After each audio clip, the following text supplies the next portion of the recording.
په دین اسلام باندې زندگی تیرول او د دې رهنمایي حاصلول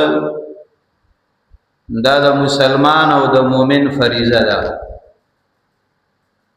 د دې وجنا د ابتدا نواله تر د موجوده زمانه پوري او په آینده زمانه کې هم دا دور په امت مسلمه باندې ناراضي چې دله د شریعت او د دین راهنمایي کوونکی موجود نه. په هر زمانه کې د الله رب العالمین نظام دی او د الله پاک انتظام دی چې د دین راهنمایي کوونکی او د الله رب العالمین شریعت خودونکي عالمان دا به موجودي چې دا د امت مسلمه دینی راهنمایي کوي. د دې وجنا د الله رب العالمین شکریا ادا کو او په دې باندې خوشاله شو چې الله رب العالمین زمونږ او تاسو د کامیابی لپاره زمونږ او تاسو د دینی راهنمایي لپاره تنظیم کړی دی. ورنه کداغه ذمہواری زما اوستا په ذمہ باندې وا نو بیا ډېره زیاته مشکله وا، ځکه ما او تا د خپل ځان لپاره دغه تنظیم کولو کې وس او طاقت نه لرو، نو دینی راهنمایي ته ما او تا محتاج یو او داغه تنظیم الله رب العالمین ما او تعالی کړی دی. او شکل الله رب العالمین تنظیم وکړو نو زما استاد ذمہواری دادا چې دغه راهنماګانو دغه علماو د دین راهنمایي حاصل کو، زګه په دغه راهنمایي کې زما استاد په دغه خبره منلو کې د دنیا او د آخرت عزتونه او کامیابی دي. د دې وجنا علما ذکر کوي و یو عالم عبد الله ابن ابي موسى التستري رحمه الله هغه د شام علاقې ته هجرت وکړو او د امام اوزاعی رحمه الله صحبت اختیار کړ او د امام اوزاعی رحمت الله علیه د مرګتیا دای زکه اختیار کړه چې عبد الله ابن ابي موسى تستری رحمت الله علیه ته ویلی شوی چې جون تیرے نه یو د عالم ربانی پر راهنمایي کې به تیرے د یو نیک عالم او د فقيه داغه په صحبت کې به تیرے، د دین علاوه خپل زندگی نه تیرے. نو دی شام ترالی او د امام اوزاعی رحمت الله علیه صحبت اختیار کو، داغه مجلس اختیار کو. سمود بعد امام اوزاعی رحمت الله علیه د سره هم کلام او خبره اترې کولې. دغه عبد الله ابن ابي موسى تستری رحمه الله هغه د خپل ځان تعارف او وضاحت وکړ چې زه مجوسی وم، زه دین اسلام کې داخل شوم، ما خپل وطن پرېښو د دلته رالم. امام اوزاعی رحمه الله ورته فرمایي چې آیا ستا والد صاحب ستا پلار شته؟ دغه عبد الله رحمه الله ورته فرمایي او وی زما پلار مجوسی او هغه ما پرېښو د رالم. امام اوزاعی رحم الله وت فرمای وای شاید چې الله رب العالمین ستا پلاس باندې هغه ته هدایت نصیب کی او ته لار شه هغه ته ځان ورسوا. دغه عبد الله ابن ابي موسى تستری رحمت الله علیه امام اوزاعی رحم الله ته فرمای حضرت چې څنګه تاسو خوخه زب په عمل کو او دغه زین روان شو خپل وطن ته لاړ. چې کله دی خپل کور ته ورسېدو نو خپل پلار یې ولیدو چې بیمار په کټ باندې پروت دی او د مرګ ټیم یې نږدې دی. په حالت د مرض الموت کې دی. دغه عبد الله رحم الله د خپل پلار سره ملاقات وکړ او دغه پلار ورنه بیا پوښتنه وکړه چې تا کوم مذهب قبول کړی دی. عبد الله رحمه الله داغه بیان او داغه دعوت ورکړ. هغه پلار په دغه بیماری کې په دین اسلام کې داخل شو، ایمان وروړو او څه ساعتونه تیر نه دي چې پلار وفات شو، دنیا نه رخصت شي. هغه عبد الله رحم الله د خپل پلار د کفن دفن او د جنازه د دین اسلام مطابق انتظام وکاو، دا غینه فارغ شو او بیا د امام اوزاعی رحمت الله علیه صحبت او مجلس ته ځان راورسو. نو ګورو علما ذکر کوي، فرمای چې د زندګۍ په هر لحظه کې با د عالم ربانی د یو نیک عالم رهنمایي به حاصله، هغه بستا د پاره د خیر او د عزتونو او د کامیابی ذریعہ ګرځي. لکه څنګه چې عبد الله رحمه الله د امام اوزاعی رحمت الله علیه صحبت او مجلس اختیار کو، الله رب العالمین ورته څومره خیر نصیب کو چې پلاره د مجوسیت په ځای باندې د مسلمانانو او د دین اسلام او د ایمان په حالت کې د دنیا نه رخصت شو. سونه لویه کامیابی حاصله کړه. د دې وجنا دا زندگی دا روانه ده تیریږي.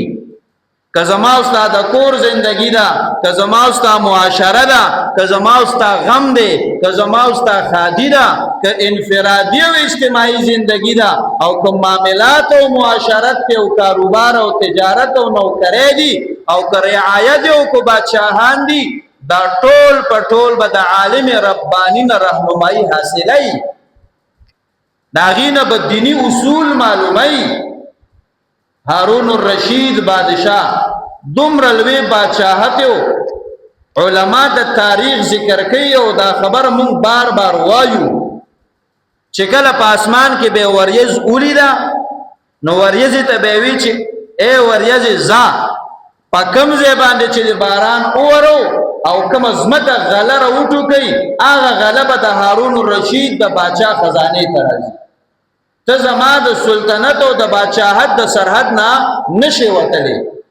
دومره لوی حکومت ول الله پاک ورکړو. د دې باوجود هارون الرشید بادشاہ حج ته راغلی دی. چې کله د حج نه فارغ شو، نو خپل وزیر ته وی چې تعالیم ربانی وګوره، چې ملاقات ورسره وکړو، چې داغه نه راهنمایي حاصله کو، هغه راته واعظ او نصیحت وکړي. اغا وزیر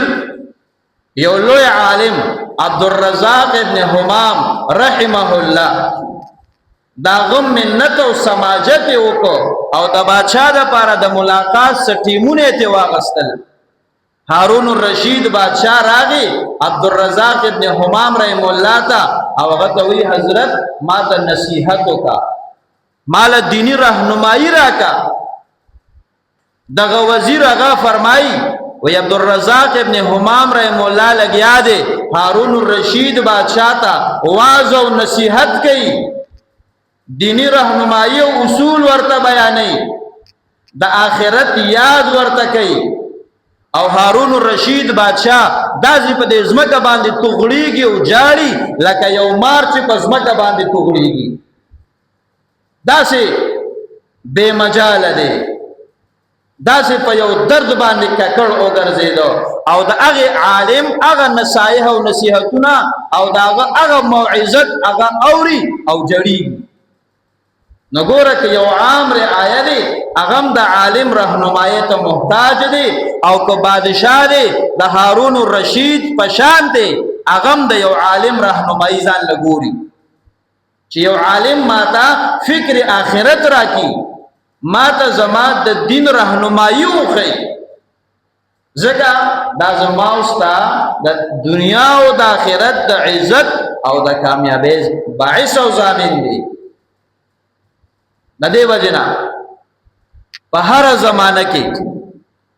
دغه دینی رهنماګان د دې ضرورت مسلم دی چې کم اهل عقل خلق دي کم سمج او فهم والا خلق دي اغي دا تسلیم کړي دا چې موږ ته د مذهبي رهنما ضرورت شته دا غینا علاوه زمون کامیابی نشته د دین اصول دا به مونږ ته د چانه معلومیږي چې کم د دین رهنماګان او په دین باندې پوهه خلق دي د حضرت امیر معاویه رضی الله تعالی عنہ زمانه د خلافت تا د امیر معاویه رضی الله عنہ حکومت ته د جمعې په ورځ باندې خطبه ورکړي امیر معاویه رضی الله عنہ د جمعې په تقریر او په خطبه او په بیان کې او فرمایل اے خلکو المال مالنا والفیء فیئنا دا مال او دولت د سرکار د خزانه دا زمونږ دی د کفري قوتونو د ملکونو نه چې کوم مال مونږ ته میلاویږي د صلح په بنیاد باندې هغه زمونږ دی او چې زمون خوغه شي چاته اغلب ورکو او چاله چې نو ورکو بس نه به ورکو پدې کې دا چا اختیار نشتا یو جمعه باندې په خطبه کې اومده خبره وکړه دویمه جمعه رااله خطبه ورکوله او په خطبه کې بیا دا خبره دوهرا وکړه چې دا د ملک خزانه وي دا زمون مال دی مالفه د صلح په بنیاد میلاو شوی دا زمون دی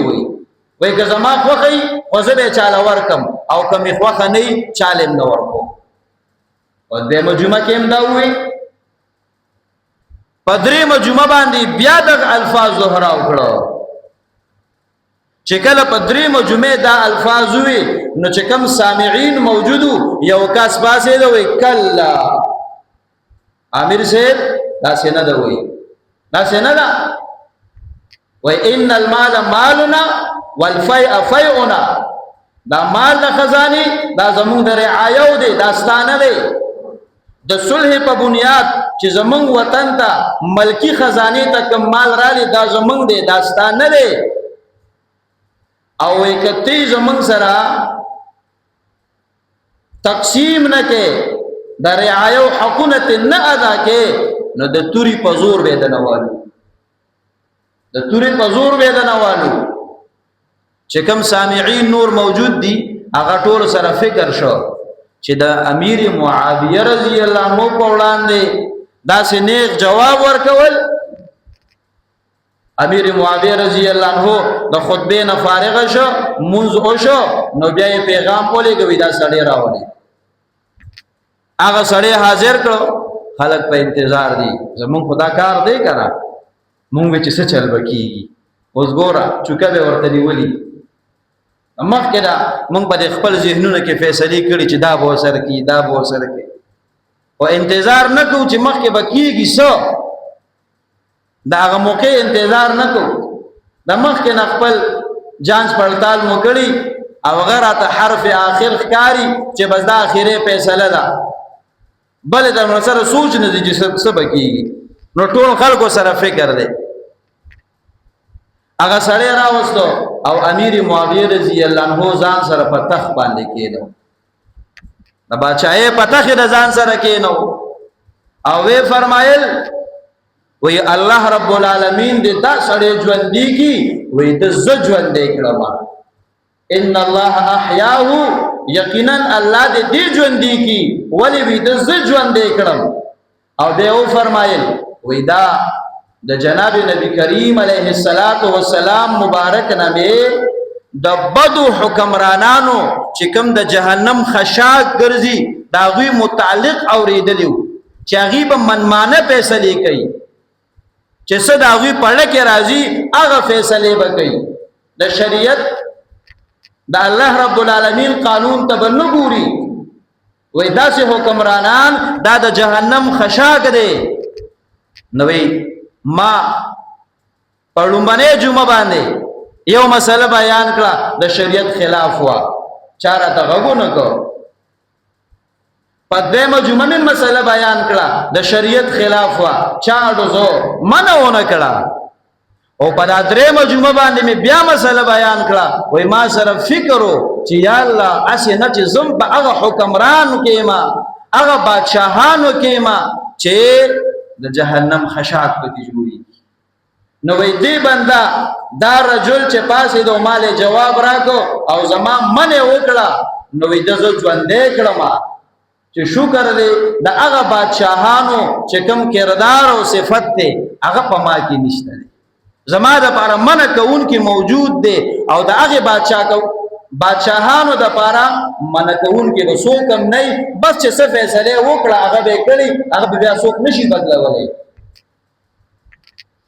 نو داسې بادشاهان چې هغه ځان د پاره د دینی بنیاد باندې داسې راهنمایي غواړي چې د الله رب العالمین په دربار کې سرخرو یما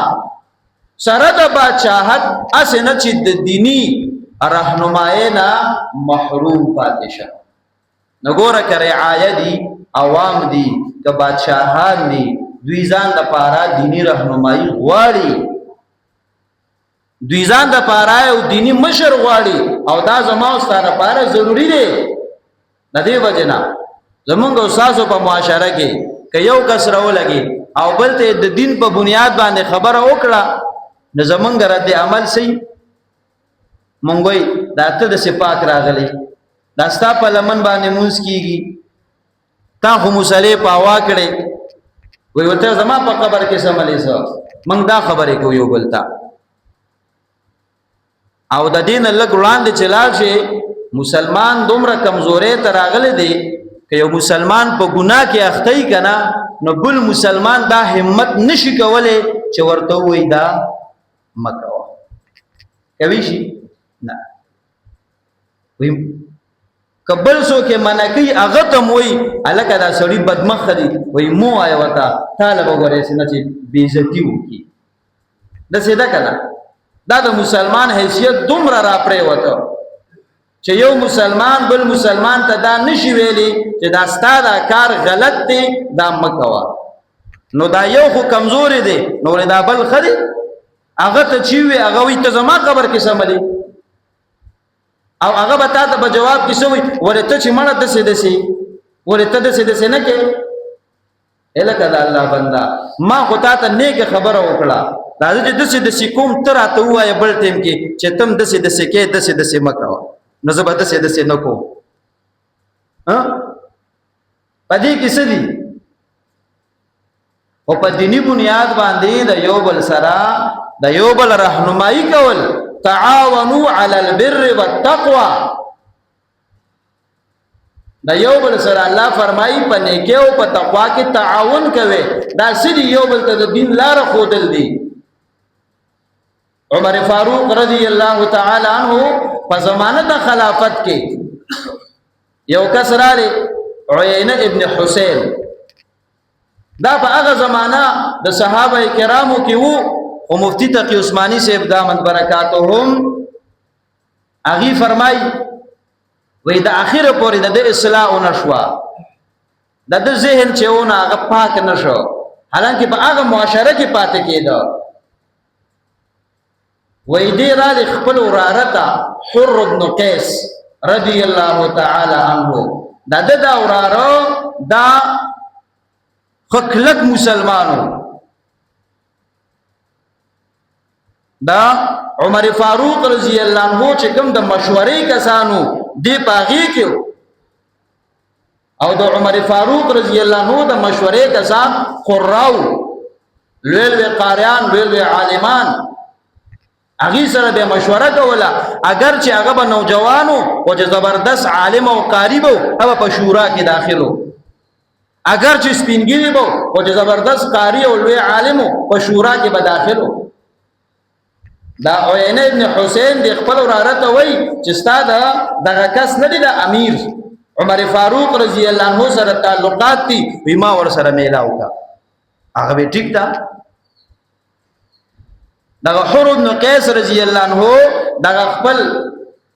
د ترزوی دا تر دیر روان کو او د امیر المؤمنین عمر فاروق رضی الله عنه خواته راوستو مجلس کې ناس دی اوس دغه عینه ابن حسین عمر فاروق رضی الله عنه سره خبره اترې کوي او ورته وایي چې ما توتوین الجزل وما تحكم بالعدل. وی امیر المؤمنین تا کې یو دا کمی دی چې ته موږ ته ډېر څه نه راکې. دا بعضې سړي د مالو دي. منافقینو متعلق الله پاک فرمایي که نه فإن أوتوا منها رضوا. که مال او دولت ورته میلاو شي خوشحاله او که ورته میلاو نه شي بیا خفئ. نو دم وی چې ته موږ ته ډېر څه نه راکې، ډېر دولتونه نه راکې او زمونږ سره د انصاف فیصله نه کې. دا چاته وای؟ امیر المؤمنین عمر فاروق رضی الله تعالی عنہ تا. عمر فاروق رضی الله عنہ ته په خبره باندې غوسه ورله او ان قریب چې دله سزا ورکړي ځکه غلط بیانی کوي، په امیر المؤمنین باندې تهمت او الزام لګي. او چې کله دا حور ابن قیس رضی الله عنه په دې غصه باندې پوه شو نو ډایرک عمر فاروق رضی الله عنه ته وایي چې امیر المؤمنین الله رب العالمین خپل پیغمبر ته فرمای خذ العفو وامر بالعرف واعرض عن الجاهلین. وی الله پاک خپل پیغمبر ته وایي چې عفو سره ونیسا،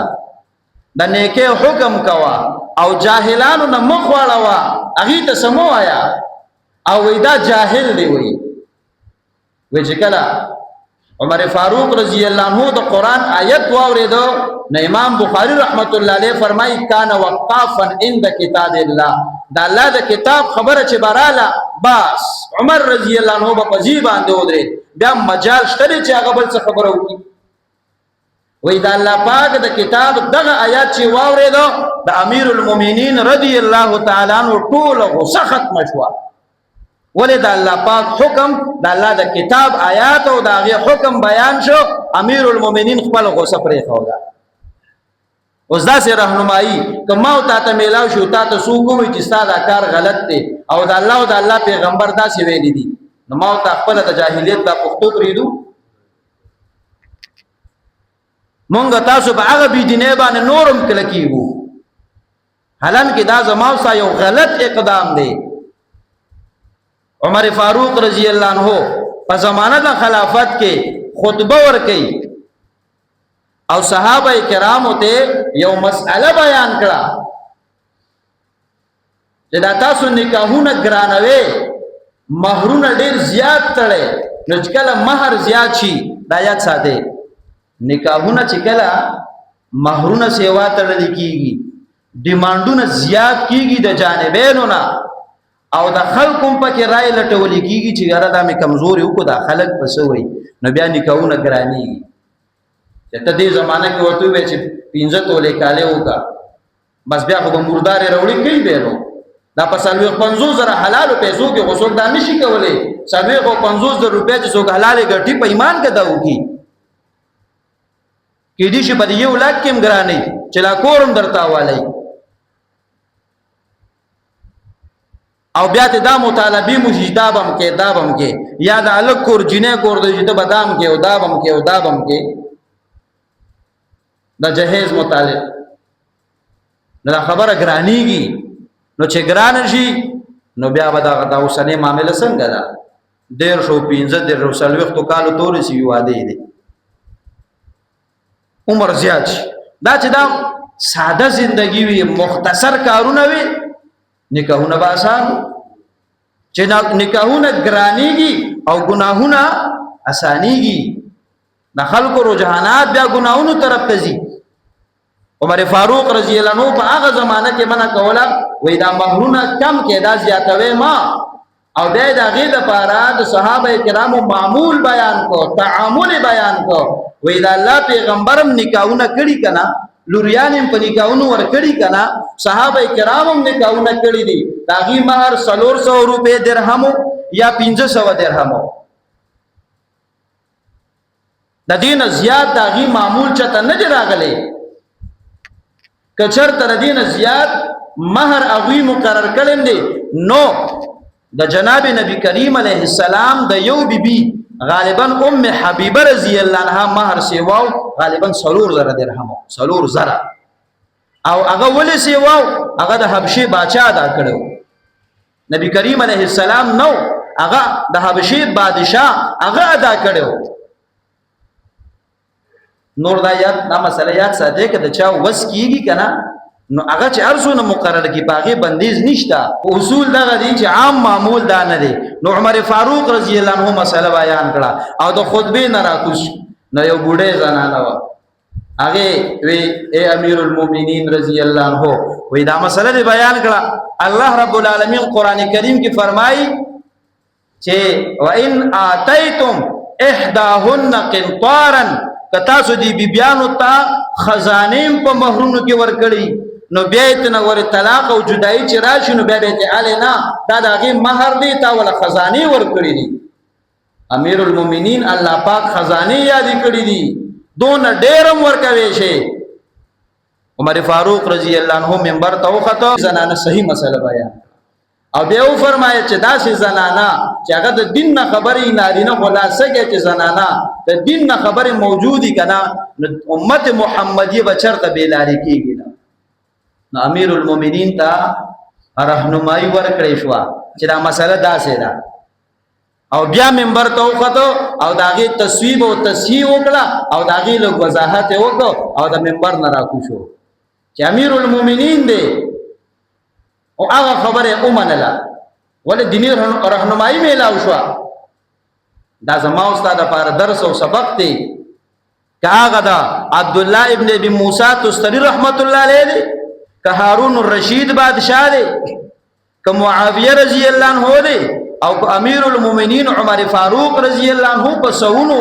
او په زرګونو واقعات د بزرګانو د علماو داسې موجود دي د عوام الناس موجود دي چې دینی راهنمایي راغلی ده نو بیا هغوی خپله جهالت او خپله پښتو یې پرېښې ده او د الله په دین باندې عمل کړی دی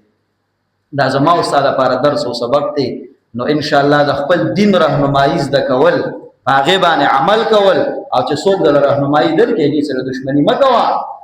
دا ستا خیرخواهي دا ستا دپاره د خیر لار لټئ خو په دې زما استاد ذهن نه کولاویږي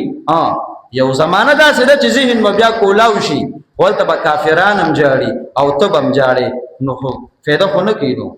هلته به کافران هم توبې وباسي او ما او تا به هم توبې وباسو نو څه فایده خو نه کوي نو هغه ځای